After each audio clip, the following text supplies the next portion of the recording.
CA intermediate suggested answers May 24 accounts के paper का question number 6A। अब देखो गाइज, ये वाला जो क्वेश्चन है, this question belongs to AS19 यानी कि अकाउंटिंग फॉर लीजेस, उसमें से ये वाला क्वेश्चन आया है। अच्छा, मजे की बात बताता हूँ, ये वाला जो क्वेश्चन है हमारा क्वेश्चन 6A जो एग्जाम में पूछा गया है, this is very very similar to a question that is there in the study material. Study material का क्वेश्चन नंबर 13 है। मैं एडिटर को रिक्वेस्ट करूंगा कि वो यहां पर एक बार आपको क्वेश्चन नंबर 13 का ग्लिम्स दें। वेरी सिमिलर क्वेश्चन जो यहां पर है उसके साथ, एज वेल एज मैं एडिटर से एक और रिक्वेस्ट करूंगा, पता है, यही सेम क्वेश्चन, सेम नहीं, very very similar question RTP May 19 के अंदर भी पूछा गया था। यानी कि May 2019 की जो आरटीपी थी अकाउंट्स की, उसके अंदर भी ऐसा ही एक बहुत ही सिमिलर क्वेश्चन पूछा गया था। तो गाइज देखो, किन लोगों को जिनको कंफ्यूजन होता है ना कि यार मैं आरटीपी कितने करूं, यानी कि लास्ट 2 अटेम्प्ट की आरटीपी करके जाऊं, लास्ट 5 अटेम्प्ट की आरटीपी करके जाऊं, कि लास्ट 10 अटेम्प्ट की आरटीपी करके जाऊं, मैं कितने अटेम्प्ट की आरटीपी करके जाऊं। तो देखो, मैं यहां पर आपको बताता हूं, ये बात तो तय कि कम से कम 5 साल की आरटीपी तो करिए ही करिए, क्योंकि देखो May 24 का क्वेश्चन आरटीपी कब थी, May 19 की आरटीपी थी, तो 5-1 साल का तो ब्रीफ आप लीजिए। ऑनेस्टली पर्सनली मैं आपको बताऊं कि मेरा पर्सनल अप्रोच क्या हुआ करता था स्टडीज के टाइम पर, तो मैं आपको बताता हूं, मैं एटलीस्ट पास्ट 10 ईयर्स की, बराबर, मैं एटलीस्ट पास्ट 10 ईयर्स की आरटीपी, एमटीपी एंड पीवाईपी करके जाता था जब भी मैं एग्जाम में जाता था तब। अब देखो, पर मैं इसको करता कैसा था ना, वो भी एक बहुत इंपॉर्टेंट है। जैसे ही मैंने कोई चैप्टर के लेक्चर देख लिए, यानी कि मैं टीचर के पास जाता था, वहां पर मैंने सीख लिया वो चीज, उसके बाद तुरंत सबसे पहला काम मैं करता था कि स्टडी मटेरियल के सारे क्वेश्चंस मैं खुद सॉल्व करता था। इलस्ट्रेशन से लेकर सारे क्वेश्चंस मैं खुद सॉल्व करता था। उसके बाद में क्या करता था पता है, उसके बाद में आरटीपी, एमटीपी एंड पीवाईपी, कहां तक की पता है, जब भी मेरी एग्जाम है या जो भी मेरा अटेम्प्ट आने वाला है, उससे पास्ट 3 अटेम्प्ट्स की आरटीपी, एमटीपी एंड पीवाईपी मैं अभी करता था। तो समझो, मैंने जस्ट लेक्चर देखे, जस्ट लेक्चर देखने के बाद मैं फर्स्ट टाइम ये चैप्टर कर रहा हूँ गाइस। कब कर रहा हूँ? फर्स्ट टाइम ही मैं ये चैप्टर कर रहा हूँ। और फर्स्ट टाइम के अंदर मैं कितना करता हूँ, मैं स्टडी मटेरियल कंप्लीट करता हूँ और मैं RTP, MTP and PYP for this particular chapter last 3 years में जो भी क्वेश्चन आए वो सारे मैं सॉल्व करता हूँ। फिर इसके बाद में क्या करता था पता है, जब मैं फर्स्ट रिवीजन कर रहा होता था, बराबर, यानी कि चैप्टर में सेकंड टाइम कर रहा हूं, यानी फर्स्ट रिवीजन जब मैं कर रहा हूं, तब मैं क्या करता था, तब मैं 4 आरटीपी तक जाता था और पहले के। तो आप समझ सकते हैं कि मैंने 3 साल की आरटीपी यहां कवर कर ली, 4 साल की आरटीपी यहां कवर कर ली, तो टोटल मैंने 7 ईयर्स की आरटीपी कवर कर ली अभी तक। और अभी भी मैं जब थर्ड रिवाइजन करूंगा ना, तब मैं लास्ट 3 साल की आरटीपीज और करूंगा। तो जब मैं थर्ड रिवीजन चालू करता था, कोई भी चैप्टर का जब मैं थर्ड रिवीजन चालू करता था, तो थर्ड रिवीजन के अंदर मैं यही करता था कि देख लो भाई, पहले के जो रिवीजन्स थे उसमें जो जो मैंने गलतियां या कुछ हाईलाइट करा है उसको देखो, और उसके बाद चैप्टर का हमारे को ब्रीफ होना ही चाहिए, मेरे को पता ही होना चाहिए कि इस पर्टिकुलर चैप्टर के अंदर हमें क्या करना है। फिर मैं क्या करता था, लास्ट रिवीजन जो मेरा होता था उसमें मैं अपनी ये जो 3 आरटीपी, एमटीपी, पीवाईपी होती थी बची है मेरी, वो मैं और करता था। तो ऐसे मिलाकर पहले 3 सालों की आरटीपी पहली बार में ही मैं कर लेता था, फिर 4 सालों के आरटीपी में सेकंड रिवीजन में करता था, और 3 सालों की आरटीपी में अपनी थर्ड रिवीजन में करता था, और ऐसे करके 10 साल की आरटीपी, एमटीपी, पीवाईपी ये मैं कंप्लीट करता था। दिस वॉज माई प्रोसेस कि मैं किस तरीके से पढ़ाई करता था। एंड मैं बोल सकता हूँ it's a very proven process. आप देखोगे, जब आप 10 साल की आरटीपीज, पीवाईपीज, एमटीपीज तक जाओगे, काफी क्वेश्चन कॉमन होते हैं, क्रॉस कट जाते हैं। तो एक साथ बैठकर इसको करोगे ना तो मजा नहीं आएगा।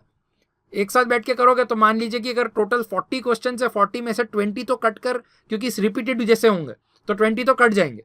तो बहुत बच्चे ऐसा सोचते हैं कि भाई पहले टाइम पे अपन खाली एसएम करते हैं और फिर सेकंड टाइम रिवीजन करेंगे तो एक साथ 10 सालों की आरटीपी, एमटीपी, पीवाईपी लेके बैठेंगे, तो वो मजा नहीं आता, बराबर। क्यों? क्योंकि उसमें आपका जो प्रैक्टिस का वॉल्यूम है वो कम हो गया। 40 सम प्रैक्टिस करने थे, उसकी जगह पर आपने 20 सम प्रैक्टिस करे, क्योंकि 20 सम तो सिमिलर है, वो कट जाएंगे।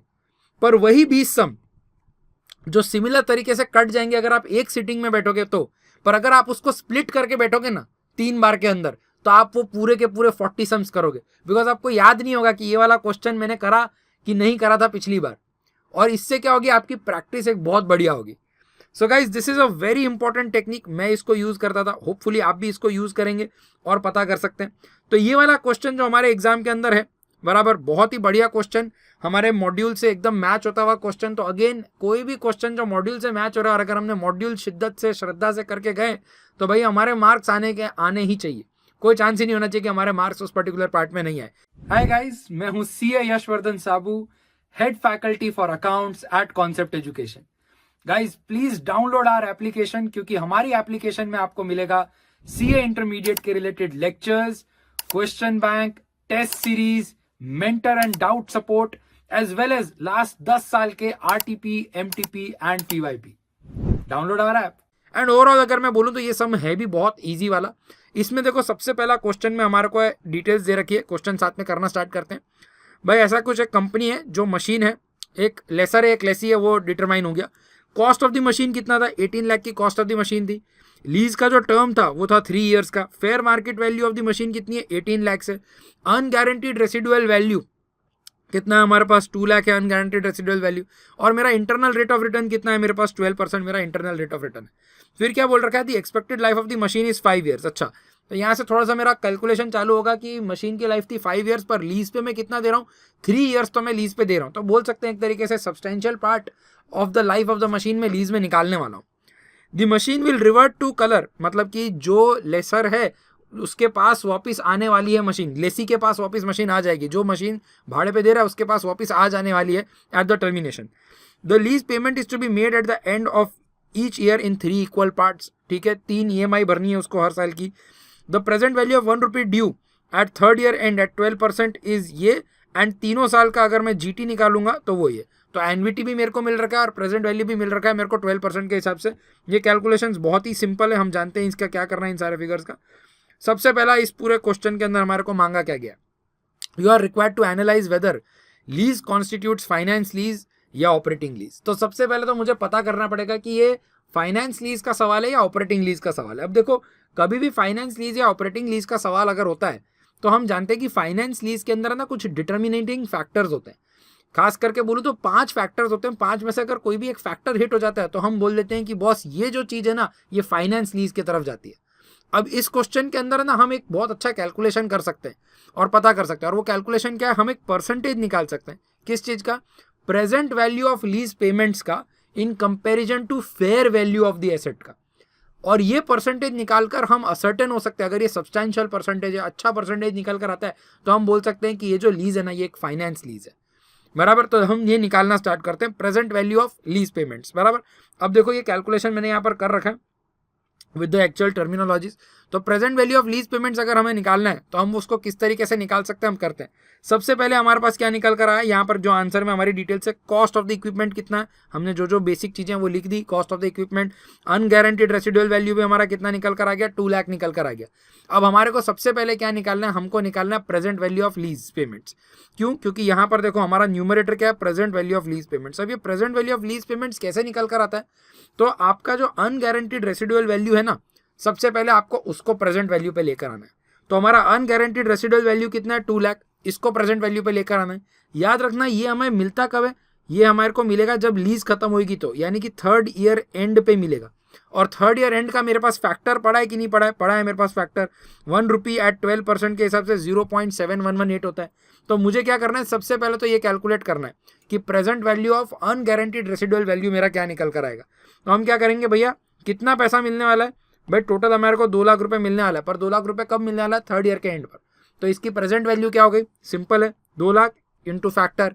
तो मेरे पास निकल कर आ गया कि बॉस इसकी जो प्रेजेंट वैल्यू है वो कितनी निकल कर आ गई, 1,42,360 इसकी प्रेजेंट वैल्यू निकल कर आ गई।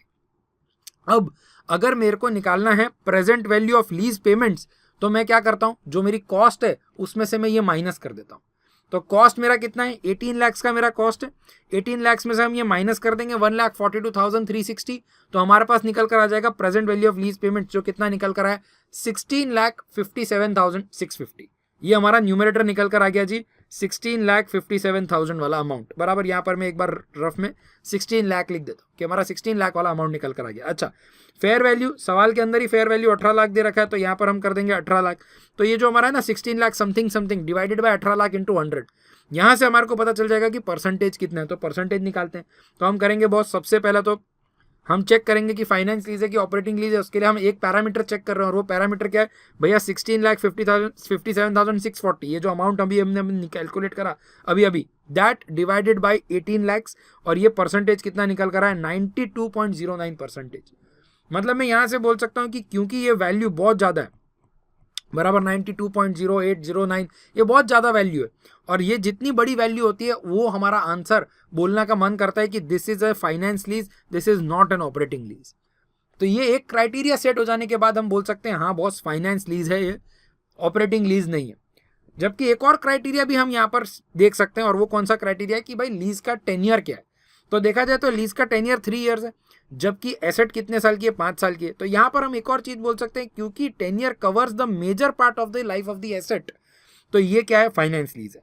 तो जो इस पूरे क्वेश्चन का जो पहला पार्ट था ना कि फाइनेंस लीज है या ऑपरेटिंग लीज है, उसका जी हमने सोल्यूशन निकाल लिया कि ये फाइनेंस लीज है, और उसका रीजन में है आपको पैरामीटर 1 पैरामीटर 2। हालांकि आप एग्जाम में कोई भी एक पैरामीटर भी सेट कर दोगे तो हो जाएगा।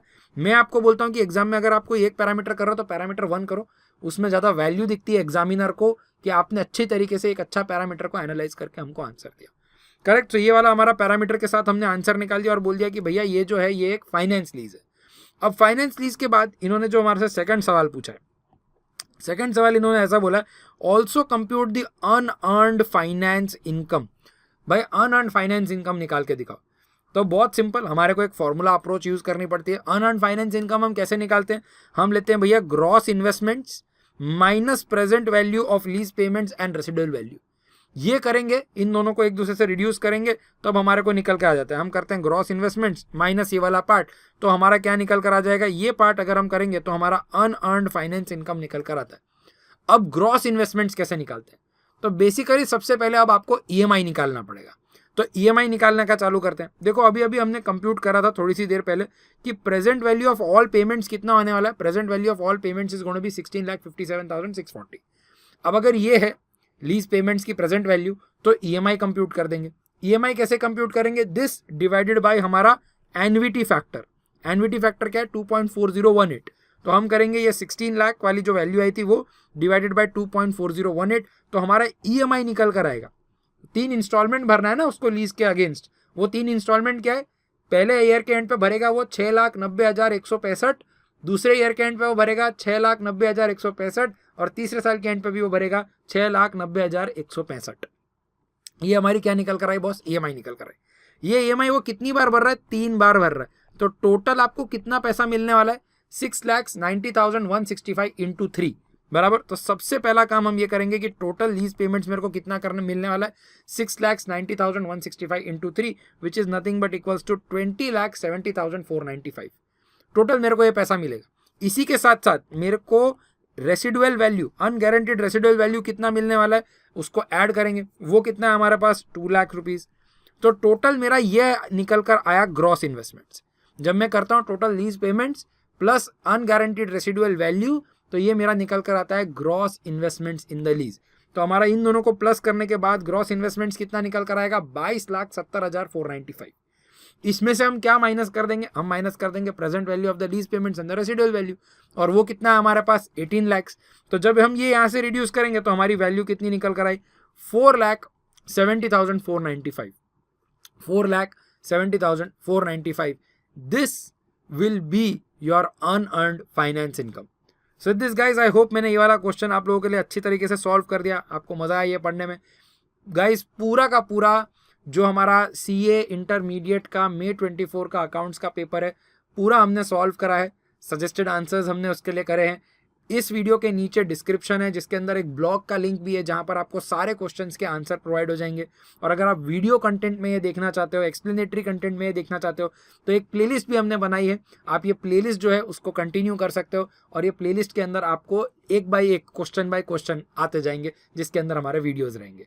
आई will see you guys in the next video. Hi guys, मैं हूं CA Yashvardhan Sabu, head faculty for accounts at concept education.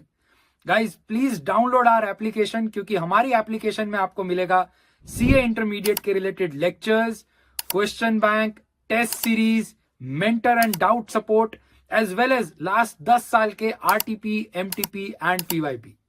Download our app.